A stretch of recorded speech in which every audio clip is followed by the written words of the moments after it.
तो हरियाणा की राजनीति के लिए आज का दिन बहुत महत्वपूर्ण है। हरियाणा में निकाय चुनाव का बिगुल बज चुका है। प्रदेश में आज से ही आचार संहिता लागू हो चुकी है। राज्य चुनाव आयोग ने प्रेस कॉन्फ्रेंस कर चुनाव की तारीखों का ऐलान कर दिया। साथ ही यह भी जानकारी दी कि आज से ही आचार संहिता लागू हो चुकी है। प्रदेश में 28 नगर पालिका और 18 नगर परिषद के चुनाव होंगे, जो 19 जून को इनको होना है। 30 मई से 4 जून तक प्रत्याशी अपना नामांकन दाखिल कर सकेंगे। तो वहीं 6 जून को प्रत्याशियों की स्क्रूटनी होगी। 7 जून को प्रत्याशियों की लिस्ट जारी की जाएगी और 7 जून को ही नामांकन वापस लेने की आखिरी तारीख होगी। पोलिंग स्टेशन की लिस्ट भी 7 जून को तैयार होगी। प्रदेश में पड़ रही भीषण गर्मी को देखते हुए मतदान सुबह 7 बजे से शाम को 6 बजे तक पड़ेंगे।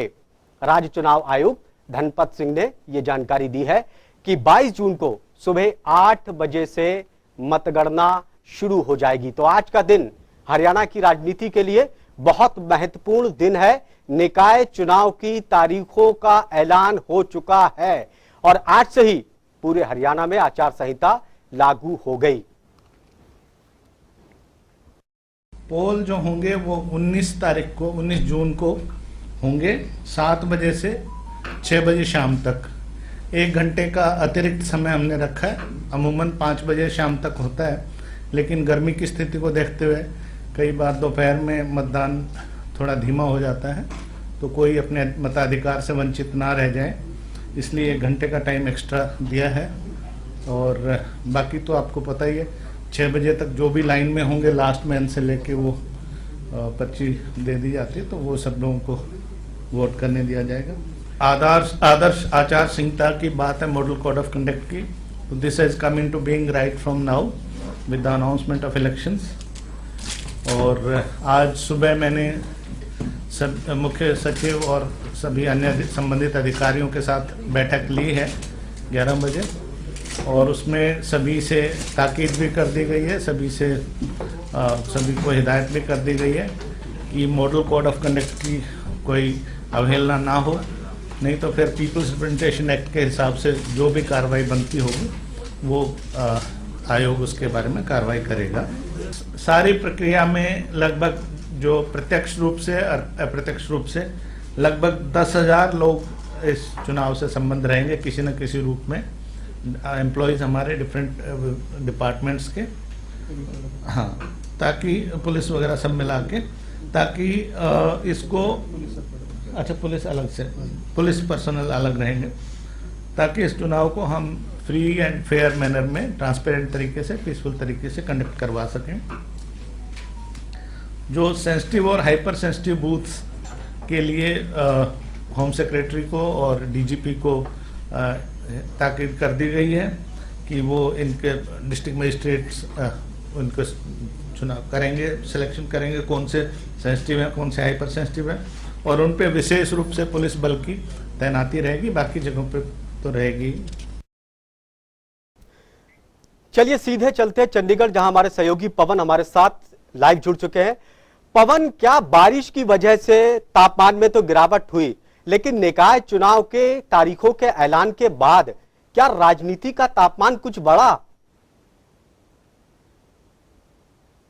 पिछले कुछ दिनों से मौसम की तब्दीली के चलते भले ही गर्मी से राहत मिली हो, तापमान जो है वो जरूर गिरा है, लेकिन हरियाणा में सियासी तापमान जो है वो लगातार बढ़ता हुआ नजर आ रहा है, क्योंकि प्रदेश में निकाय चुनाव का बिगुल बज गया है। राज्य के चुनाव आयुक्त धनपत सिंह ने आज प्रेस कॉन्फ्रेंस चंडीगढ़ में की है और प्रदेश में निकाय के चुनाव के लिए कार्यक्रम जारी किया है।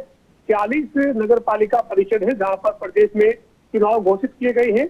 इनमें जो है वो 19 जून को मतदान होगा, जबकि 22 तारीख को नतीजे आएंगे। तो जाहिर सी बात है कि छोटी सरकार यानी निकाय जो चुनाव है वो राजनीतिक दल जो है, चाहे उसमें बीजेपी जेजेपी गठबंधन की सरकार की बात कर लीजिए, विपक्ष के नाते कांग्रेस की बात कर लीजिए, निर्दलीय विधायक भी हैं, एक अभय सिंह चौटाला इंडियन नेशनल लोकदल से विधायक है, उनके विधानसभा क्षेत्र जो ऐलनाबाद है वहां पर भी नगर परिषद का चुनाव है। तो ऐसे में जो है वो सभी राजनीतिक दलों के लिए जो है वो ये चुनाव तापमान बढ़ाने वाला है। सियासी टेम्परेचर जो है वो अब हरियाणा में बढ़ा हुआ नजर आएगा और पूरी कसरत और पसीना निकलता हुआ राजनीतिक दलों के नेताओं का इस निकाय चुनाव में आने वाले दिनों में देखने को मिलेगा। जी पवन जी, मैं आपके पास आऊंगा, बने रहिए। इस वक्त बीजेपी के विधायक किशन मिड्डा जी हमारे साथ जुड़ गए। किशन जी, बहुत बहुत स्वागत है जनता टीवी में आपका। तारीखों का ऐलान हो चुका है निकाय चुनाव की, किस तरह से देख रहे हैं आप? पार्टी कितनी तैयार है? पार्टी पूर्ण रूप से तैयार है और ये चुनाव हम लोग जीतेंगे, ऐसी पूरी उम्मीद और पूरा विश्वास है हमारे को। आधार क्या है सर? आधार विकास का ही आधार है। आप देख रहे हैं कि मैं तो जींद की बात करूंगा, और वहाँ मंत्री जी ने पूरे के पूरे हरियाणा को एक ही नजर से देखने का काम किया और विकास आज आप देख सकते हैं जींद में विकास की तरफ बढ़ रहा है, चाहे वो सौंदर्यकरण का मामला हो या नेशनल हाईवे से जोड़ने का मामला हो, आप इसे अच्छी तरह देख सकते हैं। क्या ये गठबंधन की भी अग्नि परीक्षा होगी? जी बिल्कुल, अग्नि परीक्षा तो क्या कह सकते हैं, चुनाव हम लोग जीतेंगे ये तय है। क्या गठबंधन के आधार पर चुनाव पर जा रहे हैं आप? किशन जी सुन पा रहे हैं आप? चलिए किशन जी से फिर से संपर्क करने की कोशिश करेंगे। पवन जी हमारे साथ, हमारे सहयोगी जुड़े हुए हैं।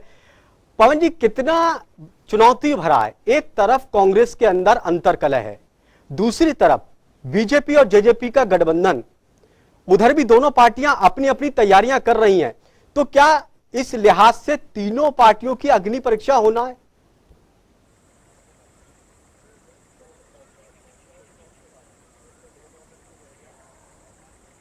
देखिए, ये चुनाव जो है वो इस लिहाज से और ज्यादा दिलचस्प होने जा रहा है, चूंकि राज्य के चुनाव आयुक्त धनपत सिंह ने जानकारी दी और ये कहा है कि आम आदमी पार्टी ने राज्य के चुनाव आयोग के पास आवेदन किया है कि उनकी पार्टी का जो सिंबल है, यानी चुनाव चिन्ह जो आम आदमी पार्टी का झाड़ू है, वो आम आदमी पार्टी को निकाय चुनाव में आवंटित किया जाए, क्योंकि आम आदमी पार्टी इस चुनावी मैदान में अपने प्रत्याशी पार्टी सिंबल पर उतारना चाहती है।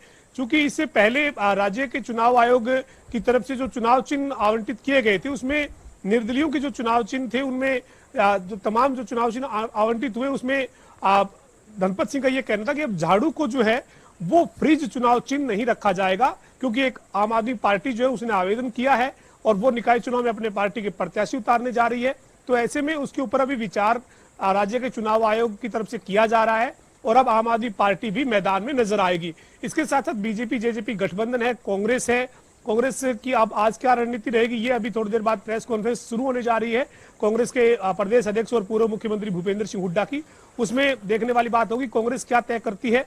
लेकिन ये चुनाव जो है वो इस लिहाज से भी ज्यादा जो है वो दिलचस्प हो रहा है, चूंकि एक आंकलन है मेरे पास जिसमें 46 नगर पालिका परिषद है, इसमें नगर परिषद 18 है और नगर पालिकाएं 28 है, और जिले अगर प्रदेश की बात करें तो 21 जिलों में ये चुनाव होने जा रहा है।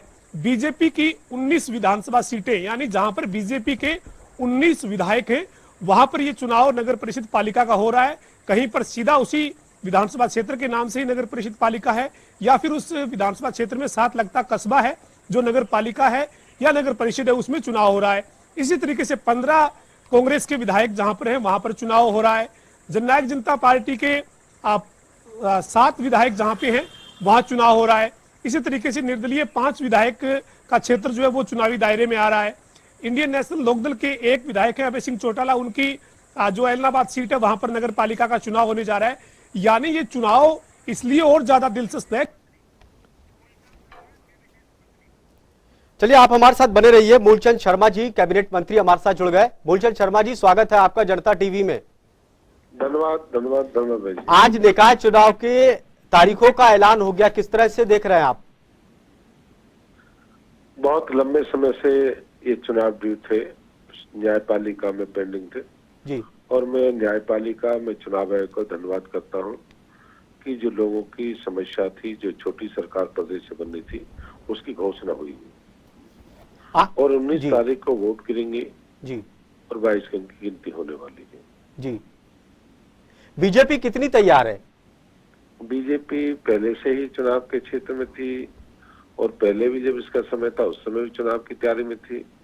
जब प्रदेश के अध्यक्ष ओम प्रकाश धनखड़ जी के नेतृत्व में हम सब लोगों ने, चाहे संगठन की बात करें, पन्ना पूर्व की बात करें, या बूथ लेवल की बात करो, मीटिंग हम पहले कर चुके थे और कई बार इस तरह की मीटिंग संगठन तौर पर हमारी हुई और संगठन में प्रदेश के मुख्यमंत्री मनोहर लाल जी के नेतृत्व में निगम और नगर पालिका में ऐतिहासिक जीत हो गई और लोग काम पे भरोसे विश्वास के साथ लोग उठे। मूलचंद शर्मा जी, किन मुद्दों के आधार पर आपको लग रहा है कि निकाय चुनाव में नैया पार होगी बीजेपी की?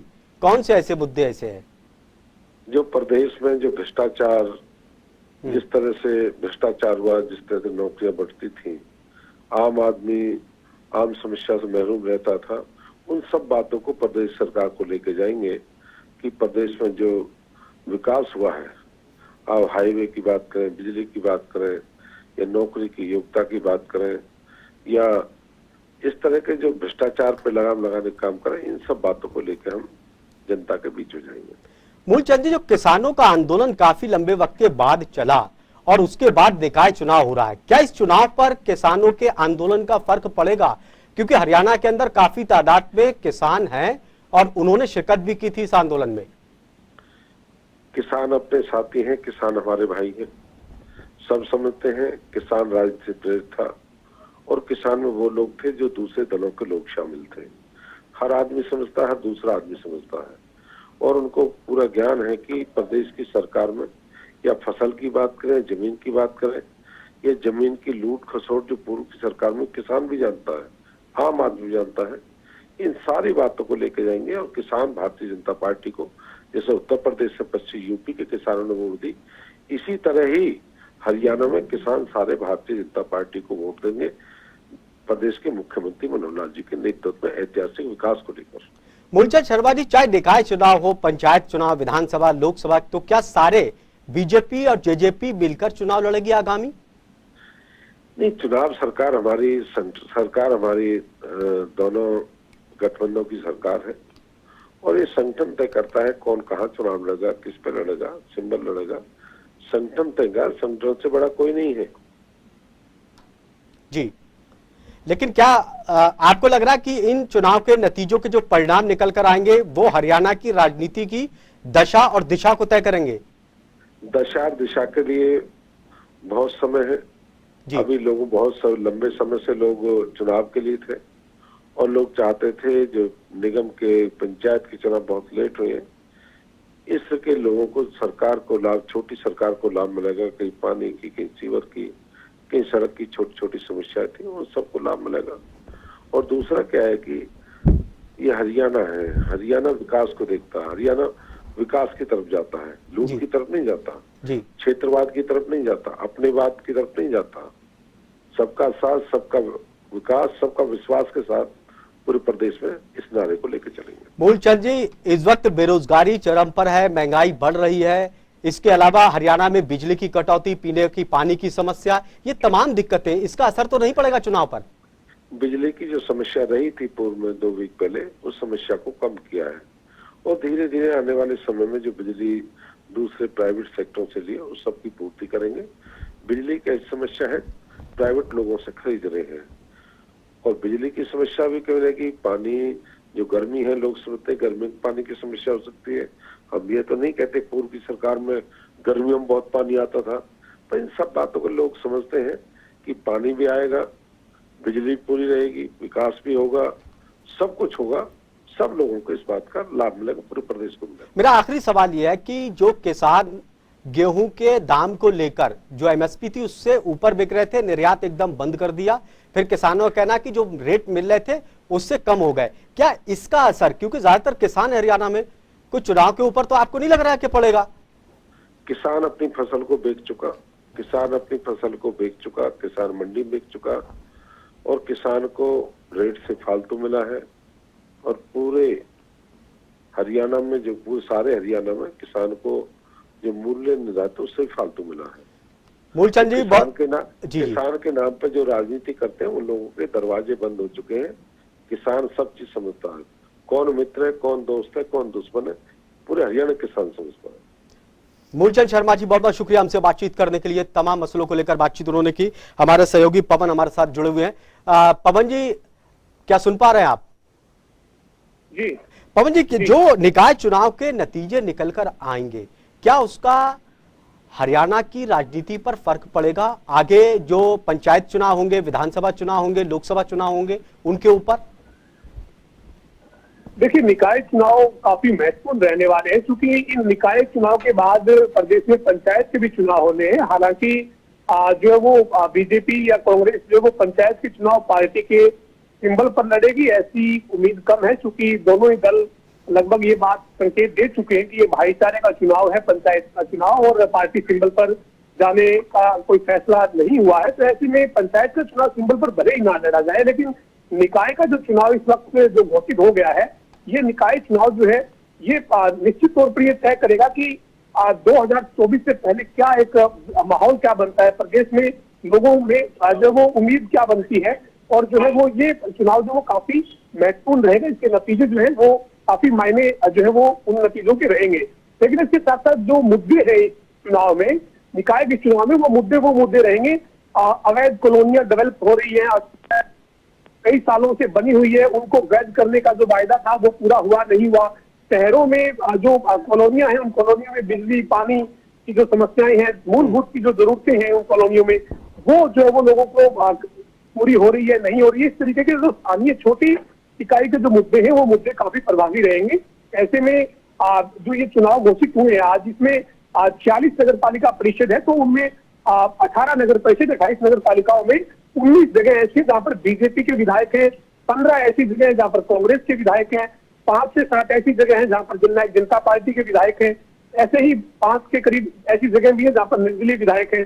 तो ये अपने आप में काफी महत्वपूर्ण हो जाएगा, क्योंकि सभी की जो शाख है वो दांव पर होगी, और एक बड़ी परीक्षा जो है वो सरकार गठबंधन की जो है उसकी भी होगी। 2.5 साल के करीब का वक्त हुआ है, तो 2.5 साल में जो वायदे किए जा रहे हैं, जो विकास की बात की जा रही है, जो मूलचंद शर्मा जी सबका साथ सबका विकास की बात, भ्रष्टाचार पर चोट की बात कर रहे थे, उनके ऊपर जनता कितनी मोहर लगाएगी, जनता उसके साथ कितना जाएगी, ये 22 जून को जब 46 नगर पालिका परिषद के नतीजे आएंगे तब देखने वाली बात है। पवन, इसके अलावा क्या बीजेपी और कांग्रेस, जेजेपी, क्या इन्हीं के बीच में मुकाबला होगा, दोनों गठबंधन और कांग्रेस, या फिर आम आदमी पार्टी भी अपनी दस्तक दिखाएगी? और एक आम आदमी पार्टी की भी अग्नि परीक्षा की निकाय चुनाव में वो क्या रिजल्ट लेकर आती है, आगे फिर कार्यकर्ताओं में, आगे आम आदमी पार्टी की जो राजनीतिक भविष्य है वो तय होगा। देखिए, सबसे बड़ी यहाँ पर मुकाबला जो है वो यही है कि बीजेपी जेजेपी की सरकार को साबित करना है कि 2.5 साल में जो काम हुआ है, या पिछले 5 साल जब बीजेपी की पूर्ण बहुमत की सरकार थी, उसको अगर छोड़ भी दिया जाए, क्योंकि 2019 के चुनाव विधानसभा के हो चुके हैं, लेकिन अब 2.5 साल का जो कार्यकाल है उसमें जो बात की जा रही है विकास की, उससे जनता कितनी जो उसके साथ जाती है। कांग्रेस 2024 में वापसी का सपना देख रही है और मजबूती की बात कर रही है, कांग्रेस के लिए भी अग्नि परीक्षा है। और आम आदमी पार्टी जो पंजाब के चुनावी नतीजों से उत्साहित होकर हरियाणा में अपनी जमीन तलाश रही है, 29 तारीख को एक बड़ी रैली अरविंद केजरीवाल कुरुक्षेत्र में करने जा रहे हैं। तो जाहिर सी बात है कि आम आदमी पार्टी 2024 के रण में उतरने से पहले एक ट्रायल मैच के तौर पर जो निकाय चुनाव में अपनी किस्मत आजमाएगी, उसमें ये देखना होगा कि आम आदमी पार्टी के लिए लोगों की भावनाएं आम आदमी पार्टी के साथ कितनी जुड़ती है या नहीं जुड़ती है। तो मैं वही कहना चाह रहा था कि 22 जून को जब चुनावी नतीजे आएंगे, बिल्कुल तो उसके बाद ही पता चल हो पाएगा जाएंगी। कि आखिर किस राजनीतिक दल को हरियाणा की जनता कितना चाह रही है। पवन, लेकिन क्या इस वक्त जो कांग्रेस के अंदर, कांग्रेस पार्टी की बात करें, अंतर कलह मचा हुआ है, क्या उस तौर पर कांग्रेस को आगे चुनाव लड़ने के लिए बड़ा मुश्किल भी हो सकता है, क्योंकि पार्टी अपने आप को संभाले, संगठन को संभाले, या फिर चुनाव की तैयारी करे?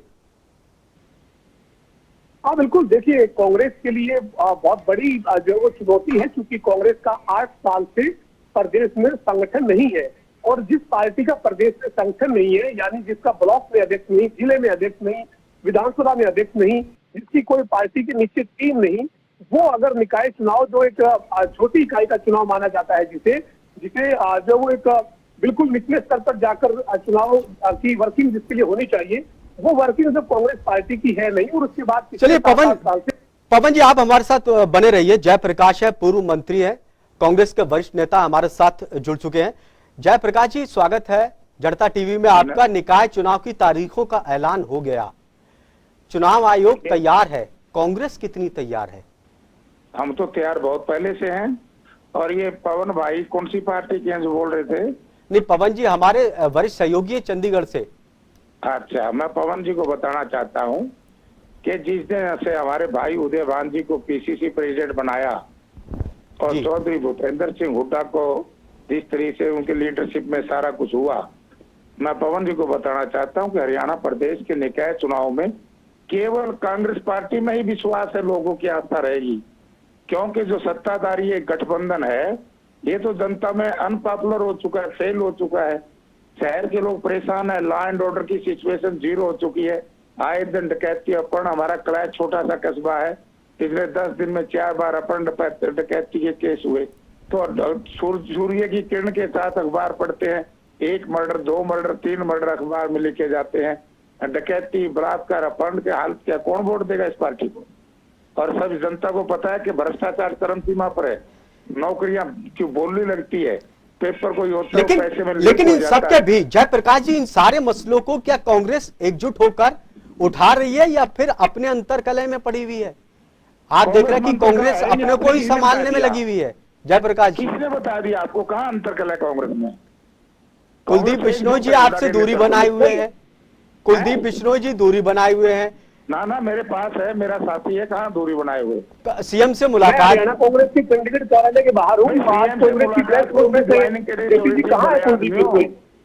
सीएम से मुलाकात थी, आदमपुर को म्युनिसिपल कमेटी बना दिया था, उन्होंने कहा कि नहीं नहीं, पंचायत। वो जयप्रकाश जी मौजूदा कांग्रेस की हालत को लेकर कह रहे हैं कि मैं बड़ा चिंतित हूं, पहले कांग्रेस ऐसी नहीं थी। कुलदीप बिश्नोई का एक ट्वीट भी आपने देखा होगा। नहीं, ये तो भारतीय जनता पार्टी में। आज भारतीय जनता पार्टी के नेता चौधरी वीरेंद्र सिंह का बयान पढ़ो कि भ्रष्टाचार चरम सीमा पर है। ये पार्टी नहीं रही, सरकार में लॉ एंड ऑर्डर खत्म हो चुका है, तो मैंने भी विचार करना पड़ेगा। ऐसा कांग्रेस पार्टी में कोई नहीं है, वो तो वैसे ही मिलने चले गए थे। मनोहर लाल जी तो जो भी एमएलए होगा, पक्ष हो विपक्ष हो, तो मिलेगा ही। आम मसले को लेकर आपसे बातचीत करना थी, लेकिन वक्त इजाजत नहीं देता। बहुत बहुत शुक्रिया हमसे बातचीत करने के लिए। खास कार्यक्रम में इतना ही। ताजा तरीन खबरों के लिए देखते रहिए जनता टीवी। नमस्कार।